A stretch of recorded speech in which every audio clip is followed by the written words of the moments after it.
যেই স্মুথ করতে এটার ইন্টেন্সিটি এই পার্সেন্টেজে কমাতে চাইবে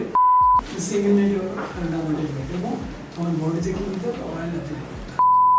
ব্যাকে যখন ছাড়ছো তখন পিছন থেকে হালকা করে একটা নীল লাইট দিয়ে সেখানে ওই যেটা ব্যাকে ওইটা জেল দিয়ে দিলে দিয়ে তোমাকে স্মুথ করে প্যাটার্ন ব্যাক ফেলা